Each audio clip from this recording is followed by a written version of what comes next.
Good morning, you guys. Today's 19th of October. Current time is about 0920 or 9:20 in the morning. Alright, we are on westbound Interstate 80 right now. Getting ready to pick up a load of JBS beef. Or I think it's beef, if I remember right. It's been so long since I've been there. From their facility in Grand Island, Nebraska. Alright, so you see my map there, where I'm at in relation to Omaha, actually Lincoln, Omaha, and Kansas City. I'm going to go ahead and zoom in though. We're going to be getting off the freeway at exit 312, which is the same exit that Flying J/Bosselman Travel Center's off of. Going to be going right past that truck stop to get to the shipper. So, guess where we get to go for scaling the load at after we get through picking it up. Yeah, it's on the way to the interstate anyway. Such a convenient spot. Alright, so we just finished our delivery previously in Harrisonville, Missouri. That was that Walmart cross-dock delivery. I did not actually show the docking, the actual delivery stuff, but I did show, if you haven't already seen it yet, I did do a vlog post arriving into Harrisonville, but more specifically at the Love's truck stop there, and where I talked about issues I had with my ELD flagging me for a 14-hour clock violation that I think is bullshit. Anyway, check that out. Alright, and then on top of that, I ended up getting a violation from a DOT officer who decided to be unprofessional and spite me in the process. And watch that video if you haven't already to get the whole story on that, or up to that point in time as much as I could. Alright, so the update on that so far, I talked to our compliance, our head of compliance and logs yesterday. His name is Mike. I had a good conversation with him. I was very professional and very helpful to an extent. I still believe that he was viewing my situation with the hindsight that is available to him, which is my logs subsequent to when I spotted the problem, but I did learn a couple things there. Alright, so I started my, when I first noticed there was a problem at all, it was that same night that I was finishing that shift. I hadn't even had a chance to go home yet. So it was irrelevant to me whether I'd done a 7-hour sleeper berth or a 10-hour break of any kind. It didn't matter. It was already flagging me for a violation before I even had a chance to leave my truck. So, but getting people to understand that and like blank out what they can't see. I mean, blank out what I could not see at the time that I caught it. Was like pulling teeth and nails, pretty much. But at least with Mike, I was, as I was telling him, I caught it that night. I even told my wife about it on the way back from the truck. Between the truck and the house. And I said that, I wish I would have been in a wish everyone here I'm dealing with could have seen my logs right then and there at that night when it was happening. Shut up. There's no damn line here. It's confusing that the old line, it looks like. Alright. But then at least I got this education from him. Now, I should have remembered this before, but I had it stuck in my head. It was after 9 p.m. there, here in Nebraska or in Sapulpa also. They have I think Hirschbach has a terminal or some kind of office, whatever it is, here in Nebraska. Although their main terminal is in east of Butte, Illinois. They're right across, was that right by, right, is that right across the river or whatever? Basically right across the state line from Dubuque, Iowa. Alright, whatever the case, they're all in Central Time. And when I was in that shift, it was 9:10 or so p.m. And unbeknownst to me, there was actually going to be somebody available, even at that hour, actually 24/7, who I guess works, who handles compliance and or logs. So I could have made a phone call right then and there and pointed out, hey, look, I'm getting flagged for this problem, and I haven't even had a chance to do my damn break yet.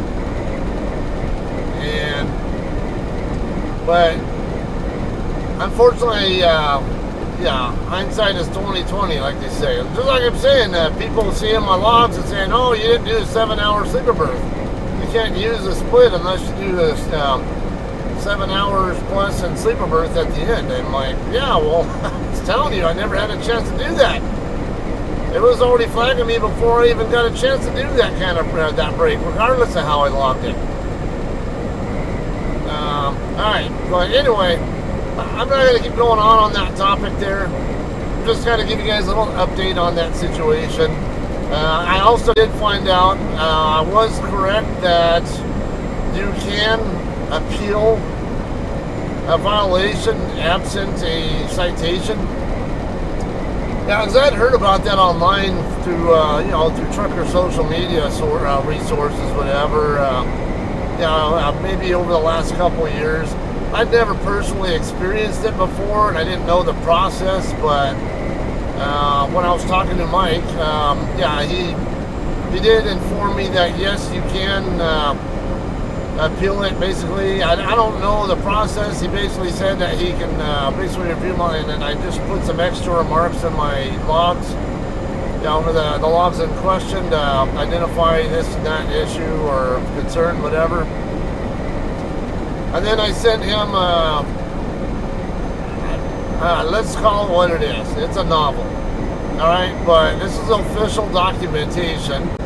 And if you want, to me, it's like if you're going to go to court and you want to argue your case and why you think it should not be a violation, then I need to put every detail I need to put in there to give them the proper context of my side of the situation, and give myself the best chance of it going in my direction when whoever looks at it. I don't know if someone at New Mexico DOT or if someone at FMCSA reviews this or what, but it sounds like at some point in time basically the supervisor and of the DOT officer in question and the DOT officer themselves, somehow I guess they come into play in that process. But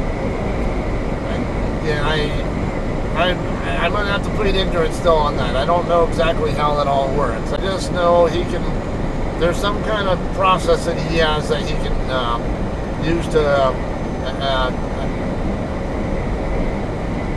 grieve it. And so, I sent him this 5-page document detailing my account of that whole shift and what followed. And I don't know, so let's hope that it gets the results that I'm looking for. But if not, c'est la vie, I guess. No matter what, though, to me, the HOS rules need to be a little bit more concise and what can and cannot be done in that situation. It's like, I even brought it up to him that, hey, what if I'm in the bonus period there, and, no, not this exit, next one. I'm in that bonus period and my truck breaks down, and now I don't have access to my truck when it's time to take my next break. You're telling me it's going to flag me for a violation there too, but I can't do anything about it. I'm not allowed. I don't have access to my truck, and it's not through no fault of my own. Well, he was basically saying, in those kind of situations we can basically notate it like that or whatever, and then a DOT officer can see it and read between the lines and understand that basically that no violation should be given for the most part. Alright, so we're running a little bit short on time. God damn it, I fucking hate this shit when that damn seatbelt does that crap. I'm trying to lean forward and I can't because the inertia wheel on it locks me in. Alright, I'm going to get zoomed in a little bit more because I also need that. It's been a while since I've been here. Alright, yeah, US 30. I think that's the road no wait. Yeah, is that the way I don't remember. The most logical truck route into there that I can see just looking at the map would be to take I always get these US highways here mixed up. There's like 283, but I want to say that's actually in Lexington. And then there's this one here, which I always forget if it's 83 or 281 or 183 or I don't know though. All those highways run through here in Nebraska, so I get them all mixed up. But the US highway that's right here. We take it up to the north, and it looks like 281 perhaps.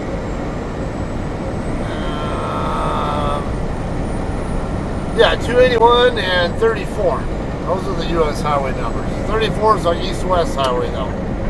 281, we're going to take it up to the north. And tentatively, yeah, I'll take US 30 across. Although, I think I'd rather take 34 over the east and then take one of those more sparsely populated north-south roads over there, more in the immediate vicinity of the shipper. Now, I don't remember when I was last here, but when I was doing my planning, there was when I was looking at my JBS info, or my info about JBS, or on the Google, it was saying that I was last here at I think about 4 years ago.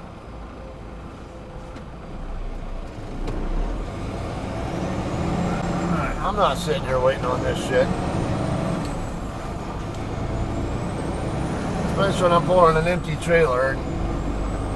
I'm pretty sure the speed limit through here is slower right now. Alright, what are they building here? It's not like not going to be like an Aldi or something. I don't know. That might be one. The shape of the place kind of makes me think it's one of those like organic / fresh, whatever health, whatever you want to call it, grocery chains like Aldi or something. Fresh Select or what I can't remember the names of some of those. Alright, so right over here to our left is Bosselman or Flying J. If you've never stopped here before, the Thunder Road restaurant, bar and grill thing here, whatever, is pretty good. I like stopping in there. And if you're here for a break, they serve beer there too. So if you're, I'm just a casual drinker. I usually don't even drink when I'm on the road at all. But like if I'm here for like a 10+ hour break, I might have me like one beer with my meal and then leave. All right, but yeah, the food though is pretty good. I've had several different items on the menu, and me personally, I like all of them. Yeah, I know there are some older school truckers who've been here before it even became a Flying J, and they seem to think that place was even better before. But like I say, that's probably one of the better truck stop restaurants you're gonna find anywhere in the U.S. I would say. Not gonna say necessarily the best, but it's definitely much better than a lot of places that we go to. Alright, so yeah, now see, if I take what's that, 281? Oh no, if I take 30 across, you can see an area right there where it says Grand Island on the map. Where I can see two parallel streets, and what that means to me is they're probably one-way streets.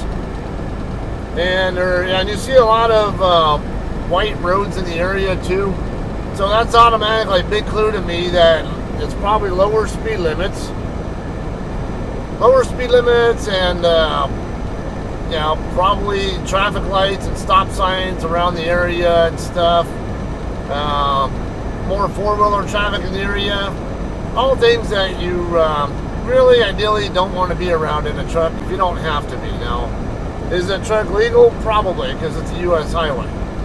Not necessarily the case, but more often than not, if it's a U.S. highway, it's truck legal. There are some exceptions to that rule, though. But, yeah, now on the bottom there, US 34, I could take it across instead. And it's a little bit more sparse with, so you see it goes right along the outskirt of town. As you guys know, like where's my... Now see, here's the problem with following GPS. My map here is trying to tell me to turn left on the 281 south in 1.8 miles. That's not going to happen. I've been to this shipper before. I know damn well it's not taking me the right direction. So I'm not going to follow it. I know that my pin is in the right location because I've been to the location before. The address is the same, and the lot layout, when I looked at it in a satellite view, is identical to what I remember before. Like I actually couldn't remember, because I was getting it and the Citation plant in Lexington, Nebraska mixed up with the layout and stuff, or which is where. But when I looked at the satellite view, like, oh yeah, that's right. I remember this place now. I remember how to get in. I remember where to drop my empty, where to find my loaded, and their whole pretty simple process there. Big lot.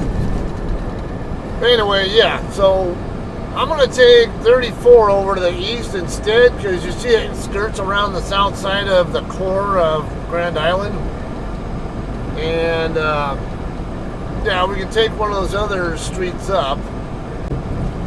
I know a lot of you guys are, oh, how do you know there aren't railroad tracks or some shit like that there? Like, there aren't going to be railroad tracks there. Or like I'm not going to be a low bridge on flat as a pancake, Nebraska. I seriously doubt it. And, I don't remember the exact route I took before, but 34 over to probably that, that two-word road, Shady Bend Road, or whatever it says.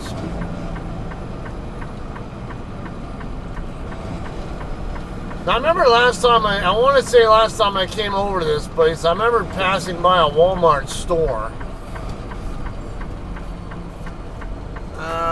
This street does look kind of vaguely familiar, but yeah, this is the right street because I can see the Walmart right there on my map. So this is definitely the same way I took last time.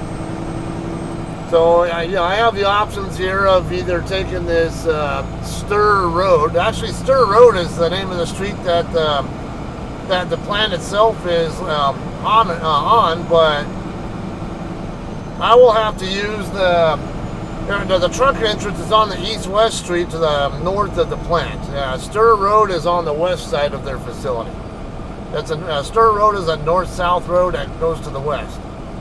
Alright, at-grade tracks here, no crossing guard, but it is lighted.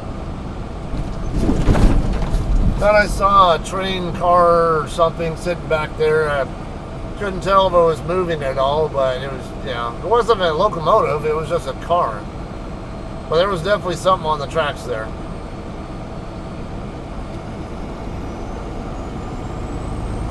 Yeah, so we'll definitely just take, let's say, I think because I'm looking out there, when you start heading up Stir Road, when you get north of, whatever that street is with two words on it, I can't read. You start to get a little bit more densely spaced streets inside the arterial and feeder roads over there. So again, it's another spot where do I really want to take that route? I mean, it's an option. It's definitely better than going through downtown, but choosing between it and that other street, that north-south street that's to the east, the two-road one, I would say the one that's to the east looks more truck-friendly. And it's only like a block difference, really. So that would be my thought process on how to get to there with minimal frustration or annoyances like lights and stuff like that. But I guess in that case, I don't know. I probably could have even come up a different exit.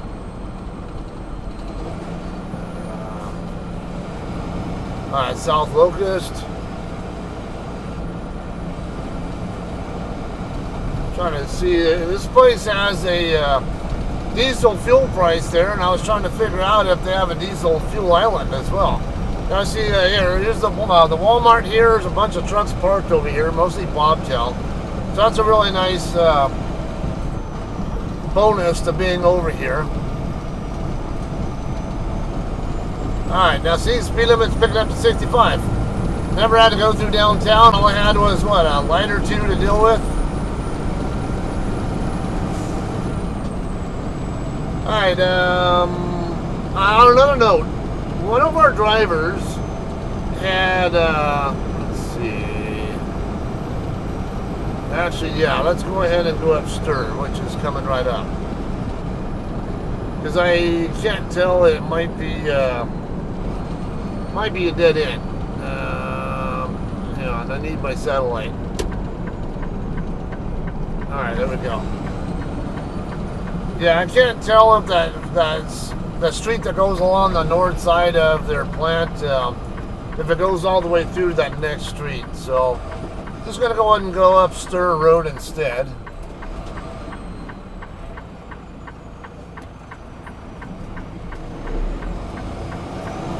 Alright, so I was saying, one of our, a fellow JCT driver mentioned, I brought up the topic of doing swaps in the fuel island.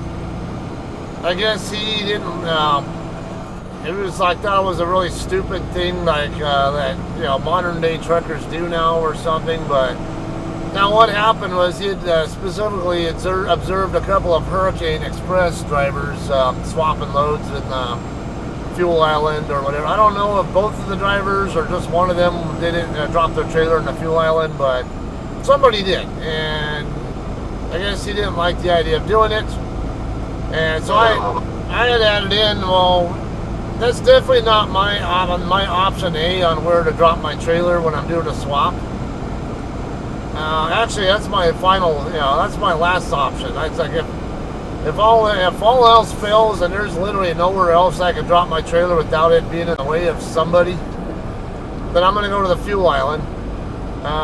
Usually go into the actual, wait till I'm actually at the fuel lane itself, whatever, perhaps, and drop my trailer there. And even then, I usually only do that if I know that myself and or the other driver in question will be leaving the property with the trailer immediately. So I've had to do it myself a couple of times. It's rare that I do it, but I have done it before. And like I said, I will almost always drop my trailer in an actual parking spot, regardless of what the other driver's status is, or regardless of what I'm going to be doing. And if there aren't any spots open though, then alright, my next option is I'll look for an out-of-the-way place. Why is it so far between the reduced speed ahead sign and where it actually drops down to 35 from 45? That's weird. That seemed like a little bit more than enough distance there. Alright, so anyway, I would rather drop in an out-of-the-way spot in the lot you know, or maybe you kind of invent your own spots, you know, things. So as long as traffic that is already parked in spots can vacate their spots, and as long as traffic trying to navigate around the parking lot, you know, to or from the fuel island or whatever the case might be, where they can do their job effectively too. Don't be in anybody's way whatsoever if you don't absolutely have to be. That is my cardinal rule. You know, respect for other drivers. Other drivers have things going on. You have no idea what kind of time constraint they're on. Stay out of the way. If you can do it, do it. And so I agree with him in principle that Fuel Island is not the ideal place to be doing a swap. However, like I said, if that's the only option you have where you can drop it and be out of the way, because, you know, we know that at night, you know, parking lots are maxed out, and a lot of times you get a lot of people with you know, doing creative parking too. Okay, here's the JBS plant right here. We're gonna go around to the north side of it. I'm gonna get zoomed in here. Yeah, so let's see. Is this the? Yeah, this is the street I want here. Swift. Now, Grand Island Express Trucking. They're right here. Oh, shit, I was supposed to wait for that guy because he's, you know, he's technically a pedestrian, but he looks like he's getting ready to ride his bike. So that's a question there. Yes, he's riding his bike. So if he's a pedestrian, I'm required by law to stop for him. But he was straddling his bike like he's getting ready to ride it across, in which case he fits the description of a vehicle. So, you know, that's kind of that's a catch-22, I guess I would call it. Now, these are only stopped if there's actually somebody in the crosswalk. Same situation there, the state law. Man, every state, as far as I know, every state in the country has that law. If there's a crosswalk at an uncontrolled intersection, if there's a pedestrian there waiting to cross, you are required by law to stop and let them go across. Doesn't matter if you're the only vehicle going by. You must stop. Period. In fact, in Southern Cal, pretty common in certain areas, like especially in Riverside County where I used to live, like Hemet or Riverside itself or Moreno Valley. I'd seen so many damn times where they did sting operations where, let's see, yeah. Alright, where the local police would do sting operations where the alright, so what they would do there is they'd have someone at some random spot on a crosswalk, like I know for sure, I remember one of the common spots was on JFK Drive in Moreno Valley. It seemed like it was a really common thing that they do over there. There's a particular crosswalk, kind of we're getting over on the east side of Moreno Valley on John F. Kennedy Drive.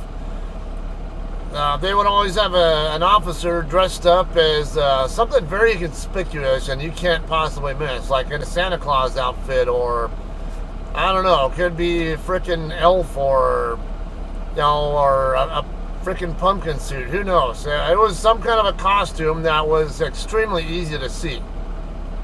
And the guy would start walking across the street as traffic would start approaching.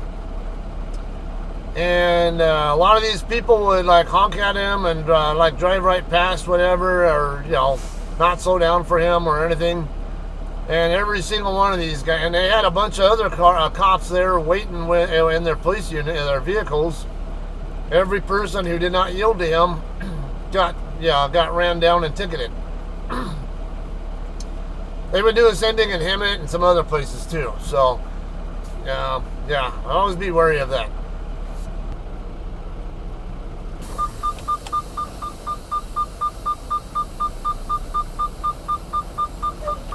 Alright guys, we're going to go ahead and drop her empty right here in these, this area right here next to it. That's an old JCT trailer there. 7199.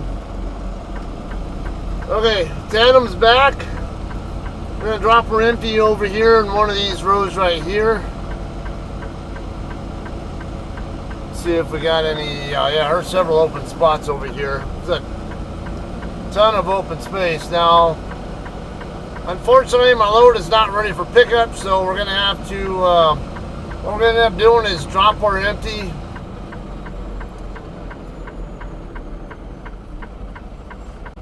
Wait on this lady here. And I got to figure out what the shag driver is also doing.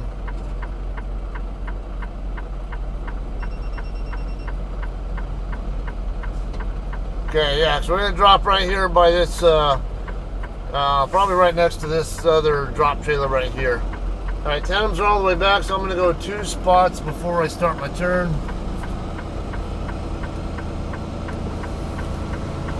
See how well this ends up lining up. Usually wait till I'm at about a 45. Somewhere in that ballpark. Okay, I turned a little bit too early. That's why my trailer is partially in front of the other one. You just angle a little bit more in that direction and then just follow it straight back now until my tandem's getting the center of the spots. We're about to the center and then we'll chase it over with the drives. So we get the drive tires over there now, and then now let's get our steers there now the drives are also there. See? Simple as can be. Okay, let's drop right there.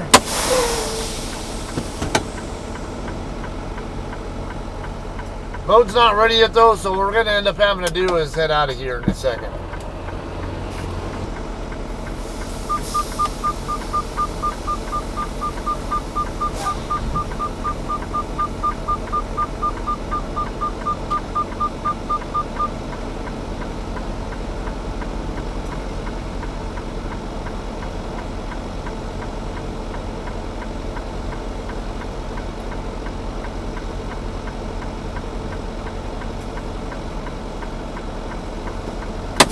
I still have weight on there, even when I drop my airbags.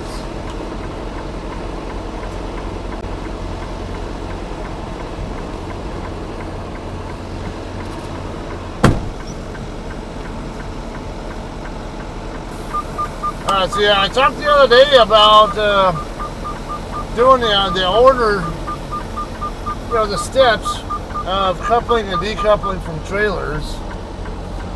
Yeah, not matter what order you do them in, as long as you do them in the same order every time. But there's also part of my process is I have a suspension load gauge over here that I often use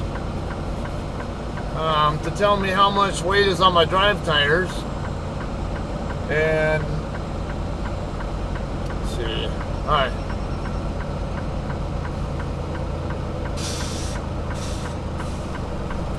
Alright, we're going to sign out over here. We'll talk some more about that in a second.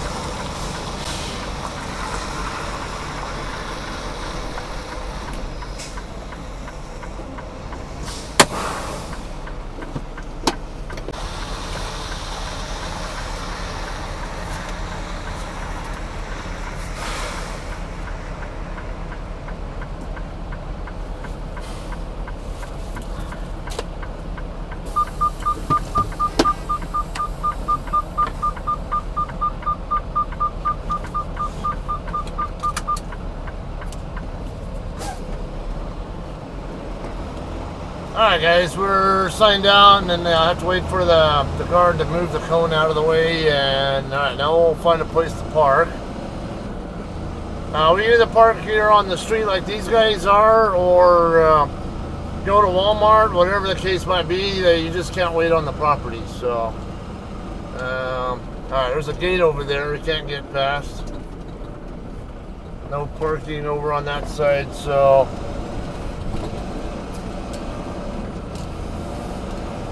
yeah, we can just go to Walmart. I'll high speed it. Let me see, I guess we'll see what I need, what I was going to finish with. But yeah, part of my decoupling process It's kind of a redundancy, but kind of a, hey, this is a mental cue to me that I might still have my landing gear up. And that's look at my, oh, JCT just went past the turn. Or is he going to Grand Island Express to go wash out his trailer first? And anyway, yeah, so I look at my my load scale gauge, whatever you want to call it, load suspension load gauge, and if I see any weight still on it at all, then I question that, hey, I might still have the landing gear up, and because I'm still under the trailer, and the trailer's still putting weight on my suspension, basically. It's what that idea essentially means to me. And it wasn't all the way down at 0. I think it was just a calibration thing, whatever. But all right. I see a bull hauler getting ready to make a left turn into here, so we'll stay back and wait for him. Yeah, I'd already stopped. I was waiting on him anyway, so.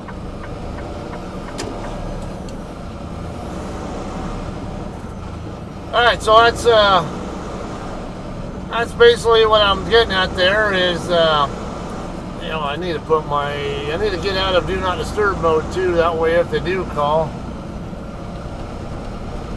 I'll know it. Because otherwise, if they call while I'm in do not disturb mode, it's going to go straight to voicemail, and don't want that happening when I'm waiting for them to call me. Hopefully it won't take that long. You know, now I regret having stopped for a nap in York. Because I stopped in York anyway for a trailer washout, and I figured, yeah, I'll hang out there for about a couple hours. Get a nap since I'm right there in the petrol parking lot anyway. And I figured I'd get over here and the load would probably be ready anyway, because one time I was here before, it was ready early, from what I recall, but yeah. Yeah, not a big deal. Otherwise, we'll talk. Again, we'll talk some more on the details of where the load's going to, why I'm not making that big a deal out of it and stuff at this point in time. We'll figure out when it's due, or when it's actually ready to be picked up, and when we leave. What I can do with the load by then, and see if that makes any real difference to anything.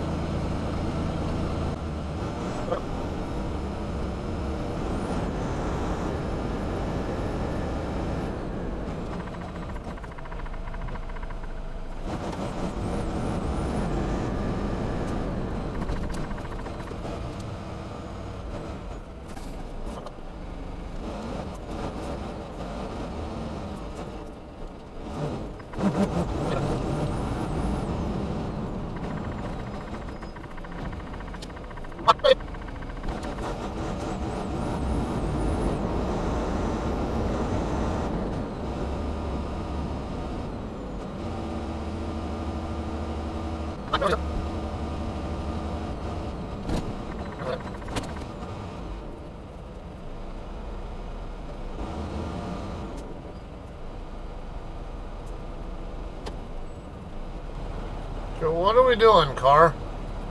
I don't know if you're trying to get out in front of me or you're just trying to get closer to the entrance.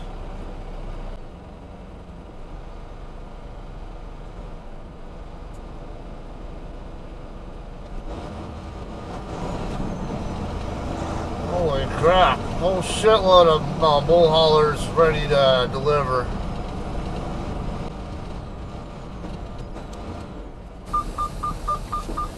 Alright guys, we're all checked in here. So our load is ready to go. I'm going to be looking for a trailer H40142.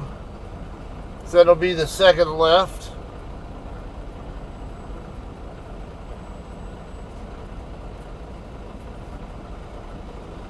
So we're going to try to keep the video length down some, okay? So I'm going to just high speed it over to there. We'll keep quiet until we're ready to check out.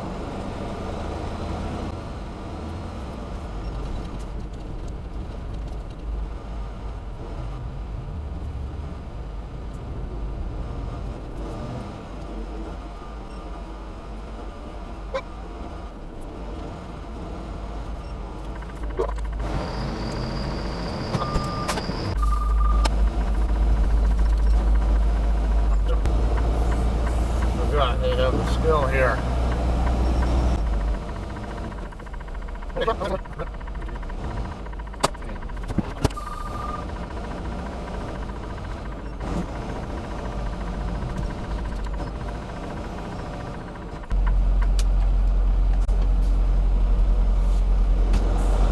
guys, we're done. Let's get out of here. We're gonna have some probably more fun trying to get to the end of the street. And I believe more fun trying to get onto Stir Road also. Saw plenty of four-wheeler traffic on that road on the way into here, as you might have noticed. Tons of bull hauler traffic here trying to get in. Cow shit all over the place in the lot. So, yeah, I don't want to be running over that stuff and having it splatter all over my truck or trailer.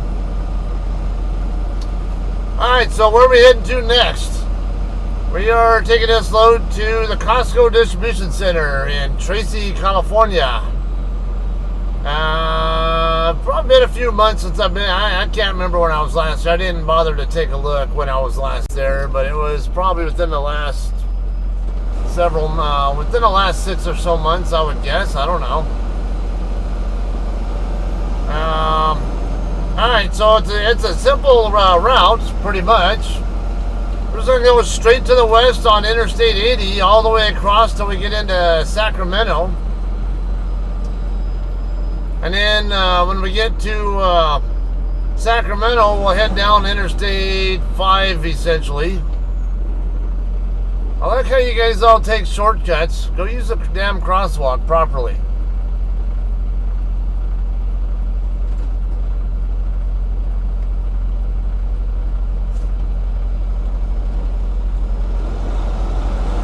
Get across before this guy shows up over here.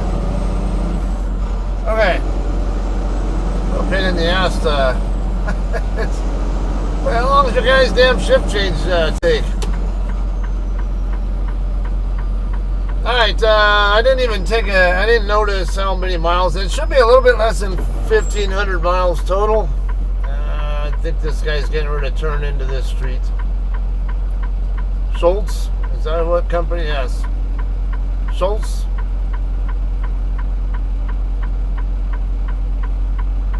Man, that was a good time to make the turn too, because there's nobody coming. But now there's people coming northbound that I'm going to have to wait for. Raider Express, a couple of four-wheelers, got more. Come on. I'm not going to put up with this shit. Alright, here we go. Should have good enough opening here anyway. I just don't know how fast that truck over there is going. It doesn't look like he's going that fast, and he has no business going that fast through here anyway. So no sympathy for him if he is. Alright, so yeah, a little bit less than 1,500 miles. I'm gonna need an extra brake because of the split I took in York, and my 14th's burning down now, so even with the split, so I'm not going to be able to get far enough down the road this shift where I can get to Tracy in 2 more shifts like I was hoping to. Now, how to come straight here instead of stopping in York for more than anything more than just the washout. Might have been a different story there, but the load's not due until the 22nd. I think it was at like 4 in the morning or something along that line. I don't remember. Something along that line. And it really, what it ultimately boils down to is I'm going to end up stopping like perhaps in Reno or somewhere, or Fernley or somewhere in western Nevada, or am I going to make it all the way into Tracy? It's not really that big a deal to me. Like I said, I'll still have most of my shift left, even if I run it in from the, run across Donner in the middle of the night, which I'd much rather do anyway. Yeah, no, what, a couple hundred miles or so from Reno over to Tracy. Actually, not even that, I think, because it's, I don't know, it might be around there, about 200 miles, I'd say. So I would still have 300 plus miles I can use the deadhead, and that'll get me down into the Central Valley, like even all the way down to like Bakersfield almost. So, or into the Bakersfield area, before I would have any likelihood at all of running out of clock on that delivery shift. So, just thinking ahead on my trip planning. I was originally hoping to get to Sidney, Nebraska today, but that's now not going to happen. I only have 226 left on my clock. That'll get me about maybe 150 miles, if even that. And that'll get me at most to North Platte. So I might even just shut down over here in the Grand Island at the Bosselman, and then maybe grab a good bite to eat there, and then run overnight or something. But I don't know, I gotta check my ETA stuff and my miles and all that. It's, like I said, it should have been just a little bit less than 1,500 miles based on what I've already run down and what I knew to be earlier. And I can do those miles in about 46 hours from a fresh clock.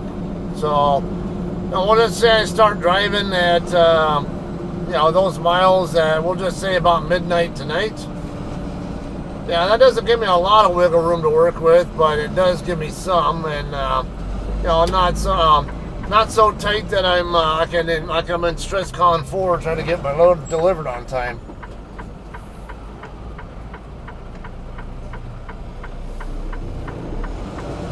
All right, so we're gonna head back over to US 281, go right by the Bosselman Travel Center, or stop there, whichever the case I end up deciding to do. And all right, run across 80. So all right, that'll be it for today, though. Okay, I had a lot of different things I talked about in the early part of this video. So all right, we'll see you guys probably in Tracy. All right.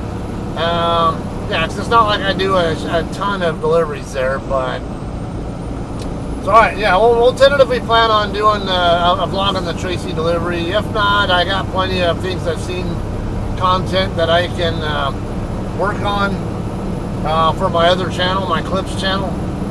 So all right, you guys all have a great day, and all right, we'll see you there in Tracy or whenever, picking up the next load or something. All right, see you guys.